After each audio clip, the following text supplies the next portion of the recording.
Seigneur Dieu et Père, on veut exprimer toute notre gratitude pour la personne du Saint-Esprit.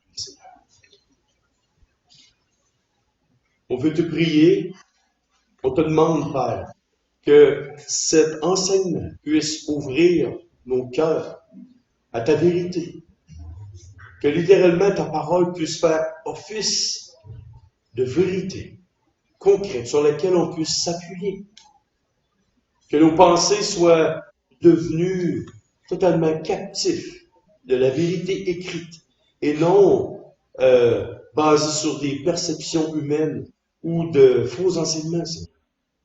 Mais dirige-nous uniquement par ta parole. Et sur le ton Fils Jésus qu'on cette chose. Amen. Amen. OK.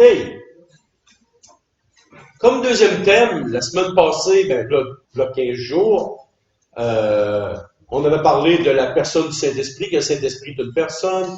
On avait vu il y avait plein de choses qui pouvaient arriver, qui pouvaient être attristées, ces choses-là. On a vu plein de belles qualités. Et si vous voulez revoir la prédication, toutes les prédications sont sur YouTube. Alors maintenant, on est rendu dans la deuxième partie, et il va y en avoir plus que deux, c'est sûr, concernant le Saint-Esprit. Et le titre du message ce matin, c'est « Le chemin que prend le Saint-Esprit pour nous conduire à Dieu ». Généralement, quand on parle dans les milieux évangéliques, on retrouve une phrase qui a été dite, que même nous, peut-être qu'on a dit nous-mêmes. Et cette phrase, c'est une expression qui dit « Je cherchais Dieu avant ma conversion ». Peut-être que vous avez déjà dit cette phrase-là. Peut-être que vous avez entendu parler de cette phrase-là. Je cherchais Dieu avant que je me convertisse.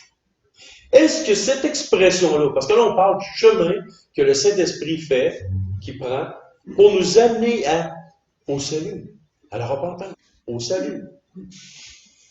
Cette expression-là, je cherchais Dieu, elle est totalement... Peut-être que ça va vous surprendre, que c'est complètement faux. Avec la connaissance biblique, la connaissance de la parole de Dieu, on se rend compte que cette expression-là, elle est forte.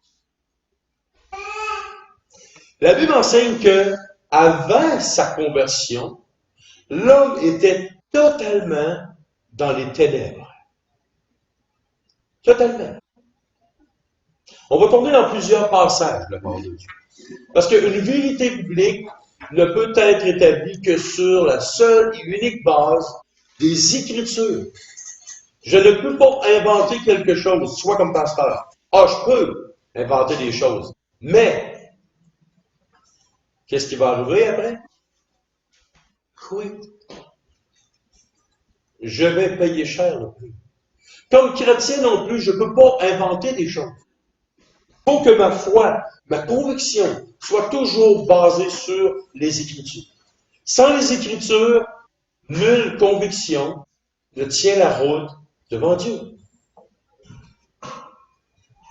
J'ai un petit peu mal à la gorge, je vais prendre de l'eau bouillante. On va tourner maintenant dans Deutéronome, chapitre 29, et le verset 2 à 4. Livre du Deutéronome dans l'Ancien Testament, on va aller dans l'Ancien, dans le Nouveau Testament. Livre du Deutéronome, chapitre 29, versets 2 à 4.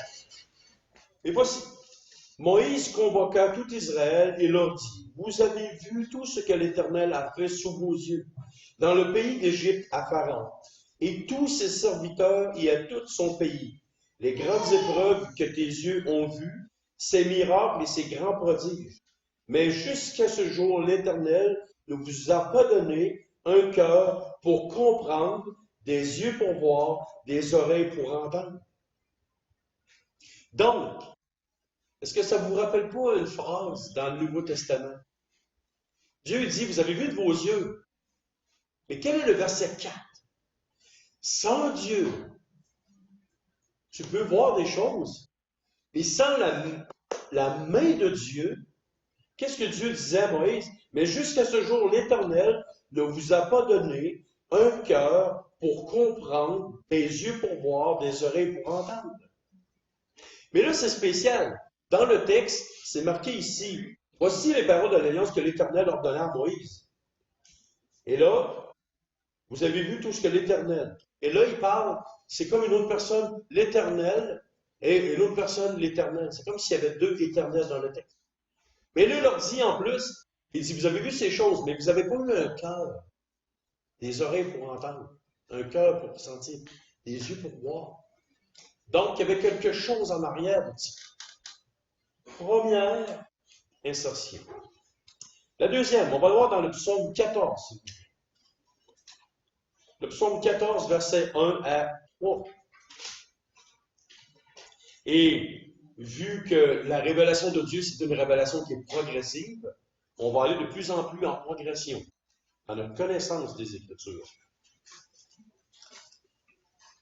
Psaume, chapitre 14, versets 1 à 3. Au chef des chantres de David, l'insensé dit en son cœur, il n'y a point de Dieu. Ils se sont corrompus, ils ont commis des actions abominables. Il n'en est aucun qui fasse le bien.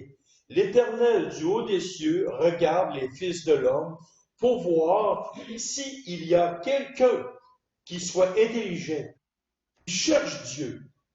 Tous sont égarés, tous sont pervertis, il n'en est aucun qui fasse le bien, pas même un seul.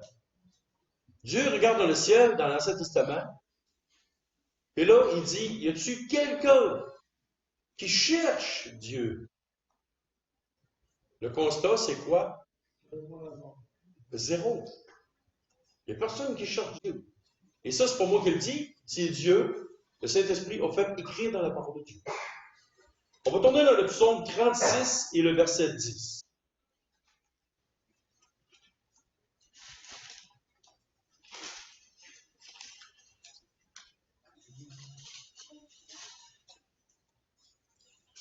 Car auprès de toi est la source de la vie.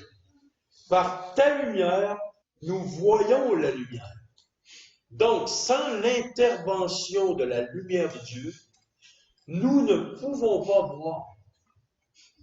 Par ta lumière, nous voyons la lumière. Et là, on va aller dans le Nouveau Testament. Jean, chapitre 6, verset 44 et le verset 65. Jean, chapitre 6.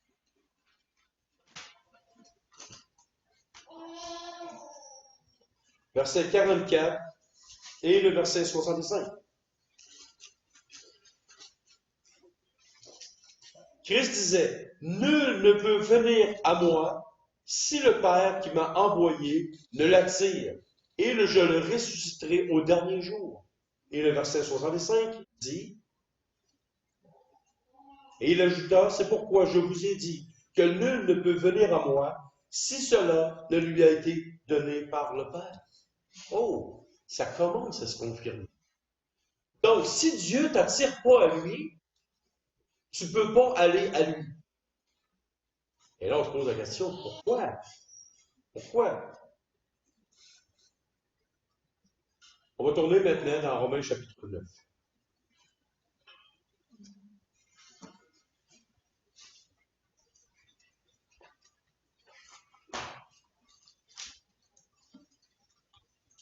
Romains chapitre 3, excusez-moi. Romains chapitre 3, versets 9 à 19. Romains 3, 9 à 19. Quoi donc? Sommes-nous plus excellents? Nullement. Car nous avons déjà prouvé que tous, juifs et grecs, sont sous l'empire du péché. Selon qu'il est écrit, il n'y a point de juste, pas même un seul. Nul n'est intelligent, nul ne cherche Dieu. Tous sont garés, tous sont pervertis. Il n'en est aucun qui fasse le bien, pas même un seul. Leur causier est un sépulcre ouvert. Ils se servent de leur langue pour tromper. Ils ont tous leurs lèvres un venin d'aspic. Leur bouche est pleine de malédiction et d'amertume. Ils ont les pieds légers pour répandre le sang. La destruction et le malheur sont sur leur route. Ils ne connaissent pas le chemin de la paix. La crainte de Dieu n'est pas devant leurs yeux. Or, nous savons que tout ce que dit la loi, elle le dit à ceux qui sont sous la loi, afin que toute bouche soit fermée et que tout le monde soit reconnu coupable devant Dieu. Pas même un seul qui cherche. Aucune personne sur terre ne peut dire que je cherche Dieu. Parce que Dieu dit qu'il n'y a personne qui cherche Dieu. Alors, c'est quoi le processus? Pourquoi c'est comme ça? Parce que il y a une conviction, une doctrine, un enseignement dans la parole de Dieu, c'est que l'homme est totalement corrompu, totalement dépravé, ne peut pas chercher Dieu parce que sa nature pécheresse, il est mort. Comment est-ce qu'un être mort, spirituellement, peut chercher quelqu'un de vivant? Avez-vous déjà vu quelqu'un dans le cimetière chercher quelqu'un? Impossible. Vous n'aurez pas un paquet d'os sortir et dire oh, ouais, je cherche ma femme. Vous ne verrez jamais ça. OK? Jamais. Mais devant Dieu, on est tous morts spirituellement. Tous morts.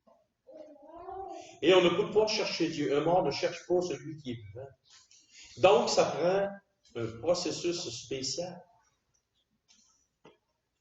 Avant d'aller voir ce processus-là, on va le voir un deuxième fait. Le deuxième fait, c'est que Dieu veut que tous les hommes soient sauvés, sans exception. Dans 2 Pierre 3, 9, 1 Timothée 2, 3, 4, Romains 11, 32. Trois références qui enseignent clairement que la volonté de Dieu, c'est que tous les hommes soient sauvés. C'est la volonté. Il y a des gens qui enseignent que c'est juste un groupe de personnes que Dieu veut sauver. Et donc tous les hommes. Ils disent que le mot tout, T-O-U-S, ne veut pas dire tous les hommes, mais juste un groupe d'élus quelque part.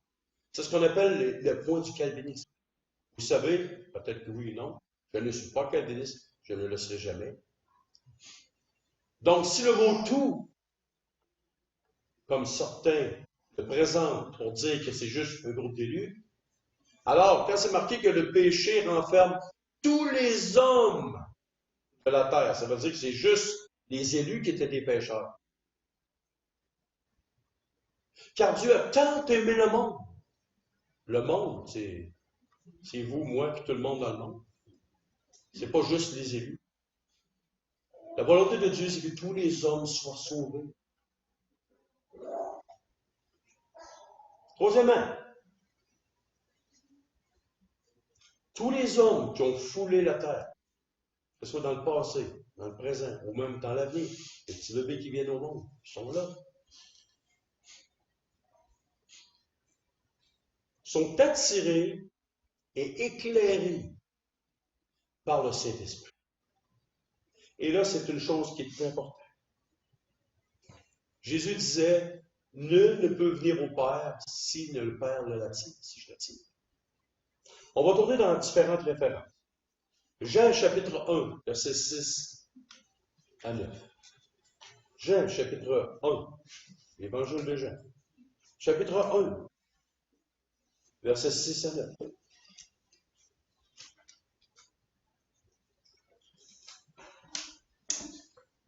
Il y eut un homme envoyé de Dieu, son nom était Jean. Il vint pour servir de témoin, pour rendre témoignage à la lumière, afin que tous croient par lui. Il n'était pas la lumière, mais il parut pour rendre témoignage à la lumière. Cette lumière était la véritable lumière qui, en venant dans le monde, éclaire certaines personnes. Tout homme.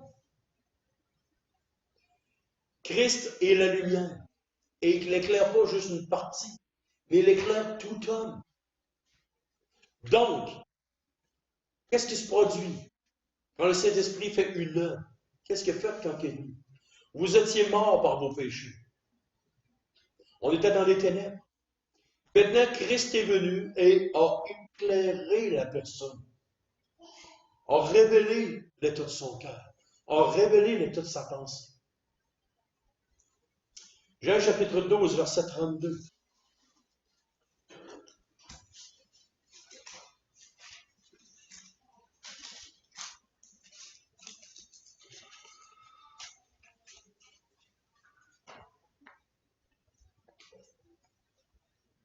Et moi, quand j'aurai été élevé de la terre, j'attirerai certains hommes à moi. Est-ce que c'est ça que la Bible dit? Tous les hommes à moi. Donc, comment il y en a qui peuvent enseigner que c'est juste les élus qui ont été éclairés? Comment peuvent-ils enseigner que ce n'est pas tous les hommes qui sont attirés? Si le Seigneur Jésus dit, je vais attirer tout le monde, tous les hommes à moi. Comment est-ce que les gens peuvent faire des Écritures? C'est tous les hommes. Donc, chacun d'entre nous, chacun des gens qui ne connaissent pas Christ, sont attirés, éclairés d'une manière ou d'une autre. Et c'est le processus qui s'enclenche. On était pécheurs dans les ténèbres. Maintenant, le Saint-Esprit, par le Saint-Esprit, Christ, Dieu le Père, la Trinité, les trois sont l'auteur de notre salut, nous éclaire, nous attire. Colossiens chapitre 1, s'il vous plaît. Et une autre référence après. Ensuite, on va aller voir une image dans les Actes des Apôtres. Que se passe-t-il dans notre vie quand nous nous convertissons? C'est une image qui est arrivée. OK, alors, Colossiens, chapitre 1, versets 12 à 14.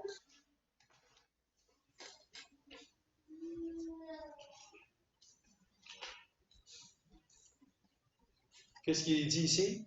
Rendez grâce au Père qui vous a rendu capable. Qu'il nous a rendu capables. Donc, ça veut dire qu'avant, on était incapable. Quel est le contraire du mot capable? C'est incapable. Donc, si vous me demandez si je veux essayer de faire un saut sur la Lune, attends, je vais être capable, là. Je vais essayer de sauter sur la Lune. C'est incapable. Je ne peux pas faire ça. Si vous me demanderiez de lever 10 000 livres, avec un pont roulant, avec une grue, je serais capable. Mais avec ma force physique, je serais impossible. Donc, lui est en train de dire, rendez grâce au Père qui vous a rendu capable d'avoir part à l'héritage des saints dans la lumière. Il nous a délivrés de la puissance des ténèbres et il nous a transportés dans le royaume de son Fils bien-aimé, en qui nous avons la rédemption pour le pardon des péchés. On était incapable de se tourner, de se rendre à Dieu, mais c'est lui qui nous a rendus capables d'avoir part à l'héritage des saints dans la lumière. Et une dernière référence dans Hébreux chapitre 10, versets 32 et 33.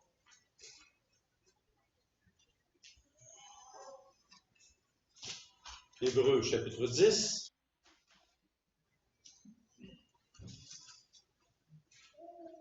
Versets 32 et 33. Souvenez-vous de ces premiers jours où, après avoir été éclairés, vous avez soutenu un grand combat au milieu des souffrances. D'une part, exposé comme un spectacle aux opprobes et aux afflictions, et de l'autre, vous associant à ceux dont la position était la même. Si ces gens-là n'avaient pas été éclairés, auraient-ils accepté de souffrir pour un cœur étranger comme Christ? De subir des afflictions? De subir tout ces gens-là? Non. Ils ont été éclairés. Demandez à n'importe quelle personne dans le chemin, est-ce que tu pourrais mourir pour Jésus? Quoi? Premièrement, c'est qui ce Jésus? Peut-être qu'aujourd'hui au Québec, quelqu'un va pouvoir vous dire ça. Mais demandez à une personne qui n'est pas croyant, sa vie n'est pas en Christ, demandez-y s'il veut mourir pour le Seigneur. Ça, c'est une bonne preuve qu'une personne est un croyant. Est-ce que tu es prêt à mourir pour Christ? Celui qui est littéralement éclairé, qui aime probablement son sauveur, va dire oui. Ça peut être pas plaisant, mais oui. Mourir pour Christ. La mort m'est un gain. Faut pas le dire ça. La mort m'est un gain. Et je ne sais pas ce que je devrais désirer, d'être auprès de Christ ou d'être avec vous pour mon ministère. Mais il était prendre deux feux. Et il disait que la mort était venue. Alors, voici, en exemple, une image aux 1000 mots, de ce qui se passe à notre conversion. On va tourner dans Actes chapitre 9, la fameuse histoire de Paul que vous connaissez. Ben, pas nécessaire de tourner, je vais vous le raconter. L'apôtre Paul a été sur le chemin de Damas, rempli de rage, de colère contre Christ, contre l'Église, ces choses-là. Et là, le Seigneur apparaît, parle, l'éclaire. Et là, wow, son cœur est totalement, littéralement embrasé d'amour. Il dit, qui es-tu, Seigneur? Parle. Et je suis celui que tu persécutes. Puis là, il continue. Là, il était 3 jours sans manger, sans boire.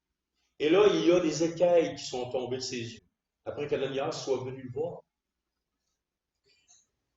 C'est exactement ça qui se passe en image dans nos vies. Nous étions dans les ténèbres. Le Saint-Esprit est venu, nous a éclairés, nous a attirés. Et là, à ce moment-là, les yeux de notre cœur, que Dieu disait dans l'Ancien Testament,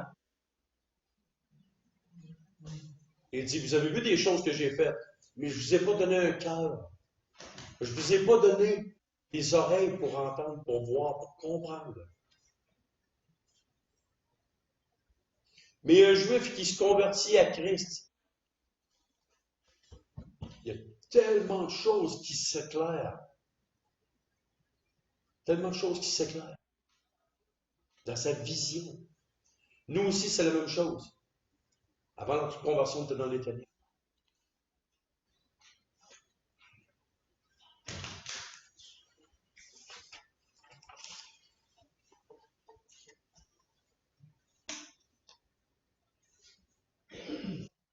Quatrièmement, les hommes, après avoir été éclairés, les hommes, après avoir été attirés, sans exception, les hommes ont un choix à faire. Oh, que là, si j'étais parmi une congrégation calviniste, je me ferais tirer des œufs, des tomates, une chaise. Parce que pour eux, les hommes n'ont pas le choix. Mais la parole de Dieu dit que vous avez le choix. Voici des références que vous allez pouvoir voir chez vous. Matthieu chapitre 13, versets 14 à 23. Matthieu chapitre 23, verset 37. Luc 11, versets 5 à 13. Jean chapitre 3, verset 18 à 19. Jean chapitre 5, verset 39 à 40. Acte 17, verset 24 à 26. Celui qui croit en moi a la vie éternelle. Celui qui ne croit pas en moi, la colère de Dieu demeure sur lui. On n'est pas devant un choix ici. Ô Israël qui tue les prophètes, qui massacre ceux qui t'ont envoyé. Combien de fois ai-je voulu vous rassembler, comme une poule rassemble ses poussins, mais vous ne l'avez pas. Un autre texte dans l'évangile de Jean, c'est les hommes ont préféré les ténèbres à la lumière. Donc, c'est pas une question de ne pas avoir le choix. C'est les hommes qui décident. Maintenant, ils sont attirés, sont éclairés. L'exposition de la vérité est devant eux. Le Saint-Esprit amène ça clair devant eux. Et ensuite, les hommes ont un choix à faire. Après avoir été éclairés. Et là, il y en a quelques-uns qui vont dire, ouais, mais c'est pas tous les hommes qui sont éclairés de la même manière. Pensez-vous sérieusement que Dieu est injuste? Pensez-vous sérieusement que Dieu va envoyer quelqu'un en enfer sans au préalable lui avoir clairement dit qu'il y a un jugement? Romains 1 dit que la loi de l'Éternel est écrite dans le cœur des païens qui ne connaissent même pas Dieu. Dieu a averti de multiples façons. Et c'est pas à cause qu'on n'est pas au courant que Dieu n'agit pas. Prenez juste l'exemple de Jonas, un prophète avec une tête de cochon, un peuple d'environ peut-être 2 millions de personnes. Et si on n'avait pas eu l'histoire du livre de Jonas révélée dans la parole, est-ce que vous pensez sérieusement qu'on aurait pu savoir que Ninive, il y aurait eu une repentance nationale de 2 millions de personnes? On n'aurait pas pu le savoir, c'est le livre de Jonas. Est-ce qu'on est obligé d'être au courant de tous les faits et gestes de Dieu? Vous êtes tous ici assis. Si je vous demanderais votre témoignage un après l'autre, il n'y en a pas un qui est pareil. Vous avez tous des circonstances différentes, des actions, des choses différentes. Le Saint-Esprit agit dans vos vies de manière différente. Il y en a d'autres qui ont été très raides pendant des années pas à accepter Christ. D'autres qui ont reçu l'Évangile et ça a fait ça comme ça. Mais pourquoi qu'il y a des gens en Afrique qui ont entendu parler de Jésus? Il y a des gens au Québec qui ont entendu parler de Jésus. Pourquoi Jésus a fait le tour de la terre? Parce qu'il s'occupe de son œuvre. Parce qu'il s'occupe de son œuvre.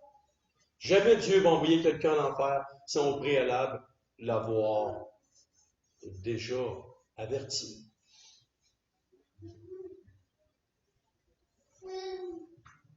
Si on prend le motif de la condamnation de l'enfer, si on va voir dans Marc chapitre 16, verset 16, qu'est-ce que c'est dit?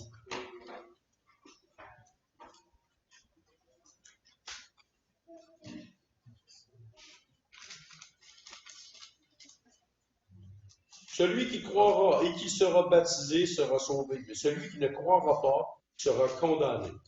Quel est le motif pour être condamné pour aller en enfer? De ne pas croire. Donc, quand il y a des gens qui affirment que les petits-enfants vont même aller en enfer, parce qu'ils n'ont pas été élus, oubliez ça. Jamais, au grand jamais, Dieu va envoyer quelqu'un en enfer sans au préalable avoir présenté l'Évangile. Et il y en a qui vont me dire, ouais, mais avant que Jésus arrive, Paul ne disait pas que Moïse était prêché à travers le monde entier. La loi n'était pas un précurseur pour amener les hommes à l'obéissance de Christ. Les gens qui sont morts avant Christ, quand ils sacrifiaient des animaux parce qu'ils avaient compris une certaine partie de lumière, partout à travers le monde, Dieu fait une œuvre depuis tout temps. Dieu parle avec les hommes. Abraham avait-il une Bible? Non. Moïse avait-il l'Ancien Testament? Non, c'est lui qui nous fait partir. Moïse qui était pogné en Égypte, Abraham qui était dans la ville de Ur en Chaldée, babylonien pour Abraham, chaldéen, il adorait le dieu Marduk dans une zigoura. Là, tout d'un coup, Dieu parle avec Abraham. Moïse qui était avec les dieux égyptiens, tout d'un coup, Dieu touche son cœur et parle avec lui. Voyez-vous, Dieu est à l'œuvre, le Saint-Esprit est à l'œuvre.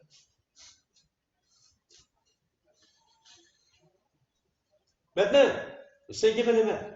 Le Saint-Esprit, après avoir été éclairé, après avoir été attiré, après avoir fait beaucoup de travail, là, le Saint-Esprit, dans une cinquième étape, il nous convainc de trois choses essentielles. Et sans qu'on soit convaincu de ces trois choses essentielles-là, personne ne peut venir à la repentance. On va tourner, s'il vous plaît, dans Jean chapitre 16, versets 7 à 11. Cependant, je vous dis la vérité.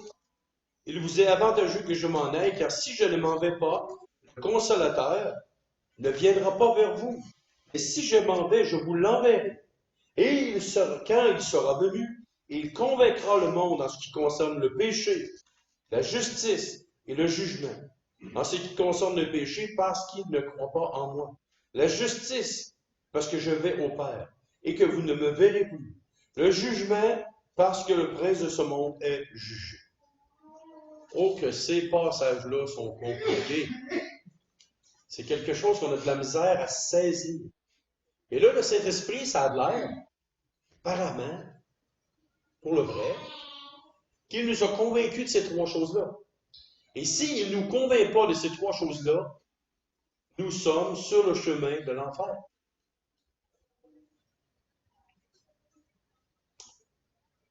La première chose, le Saint-Esprit convainc de péché.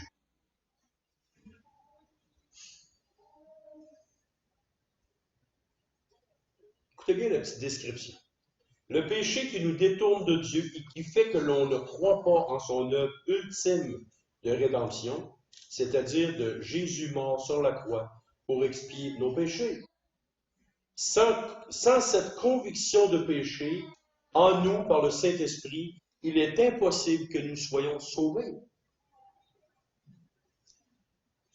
La Bible nous dit que si nous ne apercevons pas qu'on est pécheurs, ça nous donne quoi d'avoir un sauveur? Sauveur de quoi? Il nous rachète de la puissance des ténèbres. Il nous rachète du péché. Donc, la première chose que le Saint-Esprit fait, il te convainc que tu es un pécheur. Il te convainc que tu as péché. Il te convainc, littéralement, que tu t'en vas en enfer. Et c'est le motif de ta condamnation. Donc, il faut que tu commences par ça. Maintenant, il convainc les hommes de justice. On va tourner dans Matthieu chapitre 5, verset 20. Matthieu chapitre 5 et le verset 20. Et là, c'est une phrase assez particulière que Christ dit aux hommes.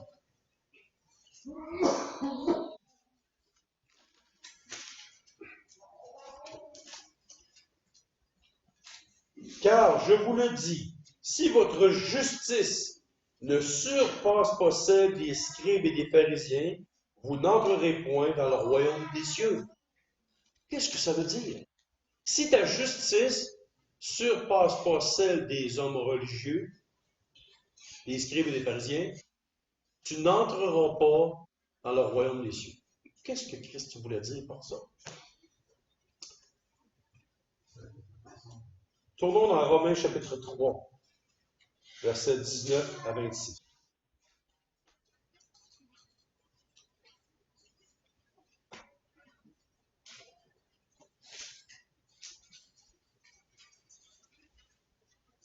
On a premièrement lu tantôt au verset 29 que tous sont coupables, tous sont pervertis, qu'on est sous la loi, que tous bouches soient fermées, reconnus coupables devant Dieu.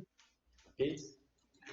Car personne ne sera justifié devant lui par les œuvres de la loi, puisque c'est par la loi que vient la connaissance du péché. Les scribes et les pharisiens, devant Dieu, amenaient leurs bonnes œuvres, leurs bonnes actions. Et ils se prétendaient justes. Vous faites de longues prières pour paraître justes aux yeux des hommes. Mais vous êtes des hypocrites. Regardez ce que Christ disait dans un des chapitres complets aux scribes et pharisiens. Hypocrite, sépulcre blanchi. Oh, je n'aurais pas aimé ça être un pharisien dans cette époque-là. Surtout pas me faire dire ça par un homme d'une impeccabilité, d'une intégrité absolue. Parce que je restais fort bien dedans de moi qu'il avait raison. Mais avec leur propre justice, leurs propres bonnes actions, s'il y en a, ils voulaient se présenter auprès de Dieu. Là, Christ leur dit ici, votre justice ne surpasse pas celle des scribes pharisiens. Vous n'entrerez pas dans le royaume de Dieu. Mais là, la Bible dit que toute justice des hommes est pervertie et pas bonne. Donc là, on est coincé. On ne peut pas faire de bonnes actions. Notre justice, elle est pervertie. On est dans les ténèbres. On fait des péchés. Les misères, on n'est pas bon pour entrer au ciel. Qu'est-ce qui nous reste? La justice que nous revêtons qui vient de Christ. Qui nous déclare juste? C'est Christ, par son sang. Si nous revêtons la justice, nous allons entrer dans le royaume de Dieu. Donc le Saint-Esprit nous convainc que notre propre justice, notre propre petite personne ne peut pas aller Donc, il faut que le sang de Christ me lave de tout péché, que je sois justifié, que je sois rendu juste devant Dieu à cause de l'œuvre de Christ. Et là, ma justice surpasse celle des scribes et des pharisiens. Parce que j'ai revêtu la justice de Christ par la mort à la croix, son sang versé. Et c'est ça que le Saint-Esprit me convainc. Me convainc que je suis pécheur, me convainc qu'il faut que je revête la justice de Christ, parce que sans ça, quick, je suis fait.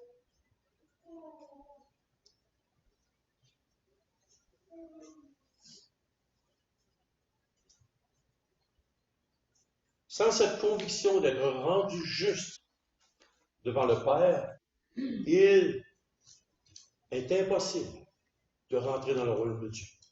Donc, il faut que vous ayez été convaincu que votre justice, vos bonnes œuvres, vos bonnes actions ne valent rien. Que ça n'aura aucun poids. Avez-vous remarqué une chose que toutes les religions du monde enseignent? Fais tous tes efforts possibles pour aller vers Dieu. Tandis que le christianisme biblique dit, tu peux pas faire aucun effort, mais moi je vais aller vers toi. Christ est descendu. Christ est mort afin qu'on revête la justice. Maintenant,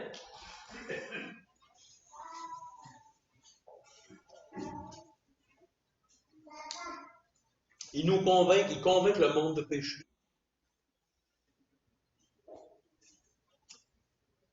L'auteur du péché, le diable, est déjà jugé. Et l'acte final de sa condamnation sera l'étang de feu. L'Apocalypse. De la même manière, ceux qui refusent de croire vont aller directement en enfer dans le lac de feu. Quelle prédication impopulaire. Qu'est-ce que je viens de dire? L'enfer, pour bien du monde, c'est folie. Ça n'existe pas. C'est que Dieu est trop bon pour envoyer quelqu'un en enfer. On ne disait pas de parole quand on était plus jeune. Dieu est juste et bon. Parlez-moi de la justice de Dieu avant de me parler de sa bonté. Est-ce que ce serait juste pour Dieu d'accepter quelqu'un dans sa présence quand il aura craché au visage de son fils? Si vous dites que vous n'avez pas besoin de Christ comme sauveur personnel, ça revient à la même chose que si vous crachiez en pleine face du Fils de Dieu. Quand Dieu dit qu'il y en a qui vont fouler aux pieds le sang de l'agneau, il y a quelque chose, c'est une chose terrible de tomber entre les mains du Dieu vivant. Prenez pas la chance. Prenez pas la chance de rester dans l'état où vous êtes. Mais tournez-vous vers Christ pour être convaincu de trois choses. Laissez-vous attirer vers Christ. Laissez-vous éclairer. Comme Paul disait, ô toi qui dors, réveille-toi. Et Dieu t'éclairera. Soyez réveillés, soyez attirés, soyez éclairés, soyez surtout convaincus de trois choses. Que vous êtes pécheurs, que vous devez revêtir Christ, la justice de Christ à la croix, que son sang vous lave de tout péché. Et une troisième chose, que si le diable, l'auteur du péché, s'en va en enfer, ben vous qui pratiquez le péché, vous allez subir la même chose. Donc, prenez pas la chance. Et sixièmement, pour terminer, il œuvre la repentance dans le cœur et ensuite le salut de l'âme. Oh! Quelle est la différence entre la repentance et le salut? Et il y en a qui se repentent, mais qui ne viennent jamais au salut. Jamais. On va avoir deux dernières références. Luc chapitre 15, versets 11 à 32. Luc chapitre 15,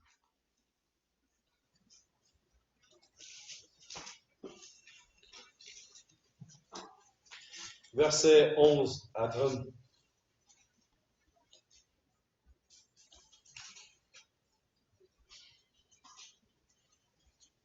Regardez bien le processus dans le cœur du jeune homme. Qu'est-ce qui s'est passé? Tout ce qu'on vient de dire est là dans le processus. Et c'est pas juste une histoire, c'est un processus de cœur qui s'est produit dans cette journée particulière dans la vie de ce jeune homme-là. Il dit encore, et là c'est Christ qui parle, un homme avait 2 fils. Le plus jeune dit à son père, « Mon père, donne-moi la part de bien qui doit me revenir. » Et le père leur partagea son bien. Peu de jours après, le plus jeune fils, ayant tout ramassé, partit pour un pays éloigné, où il dissipa son bien en vivant dans la débauche. Est-ce qu'on pourrait prendre cet homme-là et qui part, qui commet le péché, qui s'embourbe dans le fumier du péché, qui commet le péché. Et là, il y a quelque chose. Au début, il y a du fun, ça va bien, dépense. Et là, un jour, il est arrivé quelque chose. Lorsqu'il eut tout dépensé, une grande famine survint dans ce pays. Et il commença à se trouver dans le besoin. Oh! Il y a des besoins. Il est arrivé au bout de la ligne. On dit souvent dans les alcooliques anonymes, quand tu es rendu dans le fond du baril. Ça fait bizarre, là, alcoolique anonyme, fond du baril. Ça fait bizarre. Mais là, il s'est trouvé dans le besoin. Il alla se mettre au service d'un des habitants du pays, qui l'envoya dans ses champs garder les pourceaux. Il aurait bien voulu se rassasier des carouges que mangeaient les pourceaux, mais personne ne lui en donnait. Étant rentré en lui-même, oh, il a vu son besoin, il est rentré en lui-même, et là, il a commencé à se parler.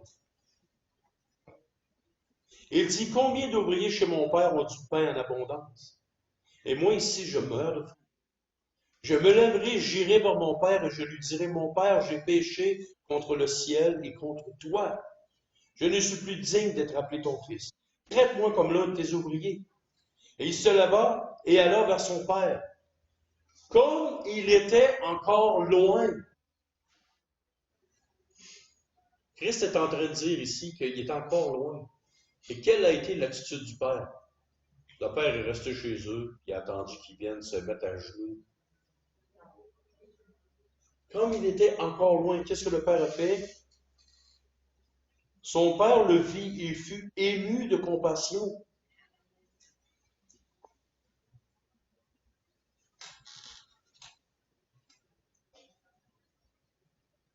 Et il courut se jeter à son cou et l'embrassa.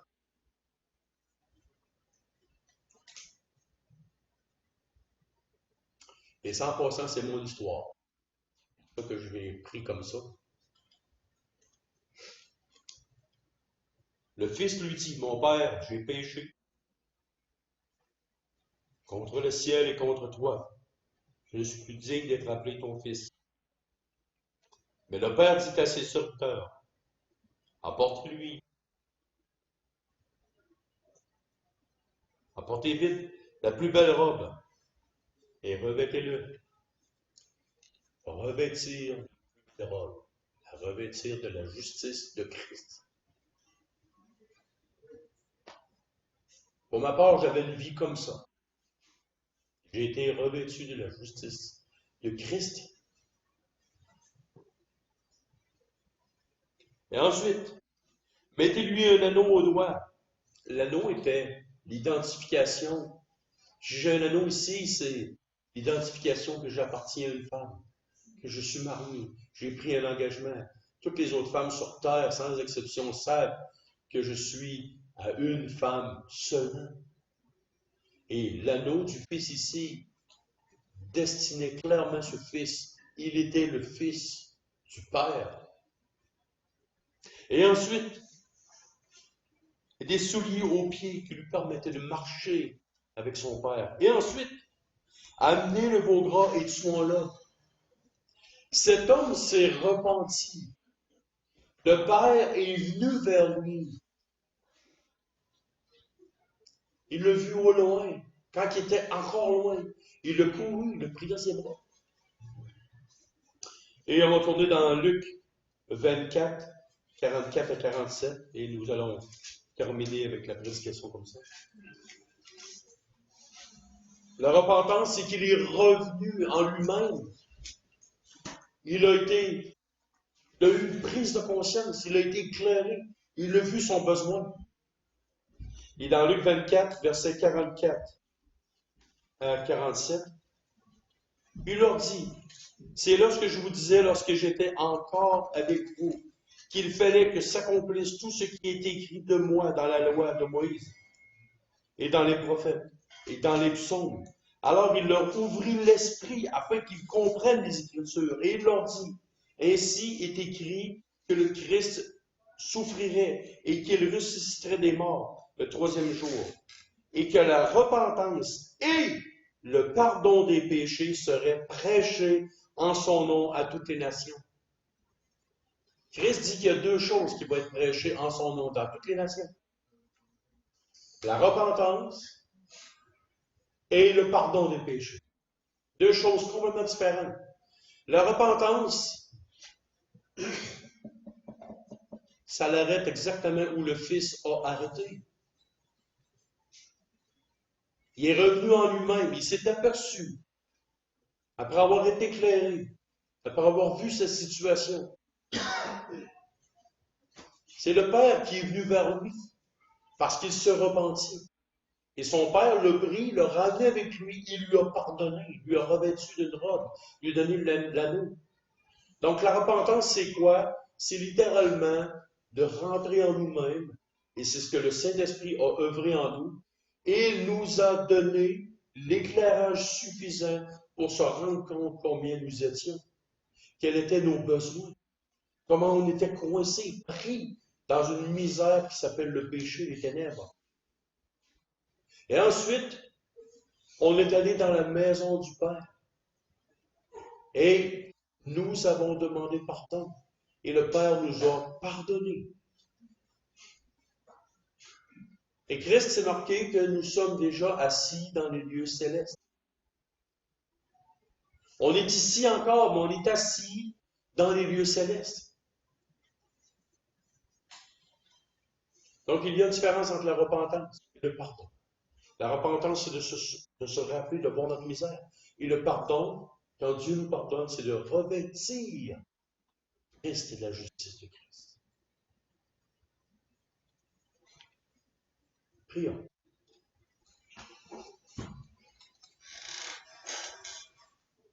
Seigneur Dieu et Père, merci pour ta bonne parole.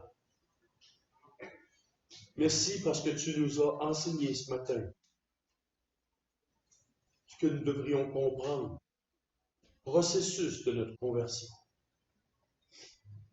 De nous, Père, d'avoir cette idée quand nous prêchons l'Évangile. Tout ce processus. Des fois, on se pose la question, pourquoi ces gens-là ne viennent pas au salut?